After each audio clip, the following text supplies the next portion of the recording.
This section is going to cover how to add and edit content in WordPress. But first, let's talk about the architecture of the site. Our site is set up with parent pages. Each parent page has its own content. It serves as a node in the hierarchy of pages. If a parent page has a sub-page, in our system that's called a child page. Let's look at this URL as an example. So, library.unc.edu/house/mdc/collections.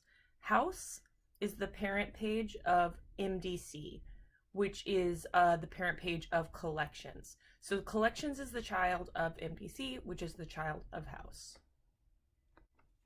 Another thing that you're going to run into when you're adding and editing content are different page templates. Templates set the page layout. They can include logos, sidebar and navigation, and other navigational features. These templates have been custom built for library.unc.edu. Some examples of templates that we use are the default template. It's either a full page or you can inherit the template from the parent page. There's a sidebar/content template, there's a Wilson sidebar/content template, a hub sidebar/content template, and there's a branch template. So each of those templates is going to do different things to the display of your website. All right, so we are now at activity 1.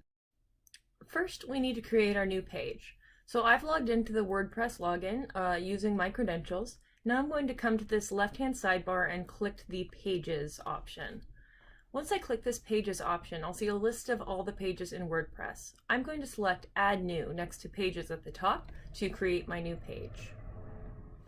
Now the first thing that I want to do is give this page a title. So I'm going to call this Nora's Training Page. I'll also need to set a parent. I'm going to select Button Options in WordPress. This is just a generic page that we use that isn't displayed anywhere, but that'll allow me to select a parent. And my template is going to stay as default template. I'm going to change the visibility of this website to privately published so that my URL here will reflect that parent page. So then I'll hit update. Oops, looks like my parent page got changed there. So let me change that back to Button Options and Update. So you'll notice every time I update the parent page, the URL here is going to change. I'm also going to update my friendly URL by clicking on Edit next to this permalink, and I'm going to call this Nora WordPress Training, and click OK to save. Anytime you make a change to the website, you're going to want to hit this update button, and that's basically our save. All right. So we have now finished activity 1. We have created a new page. This page has a title. This page has a parent page, a template, and a friendly URL.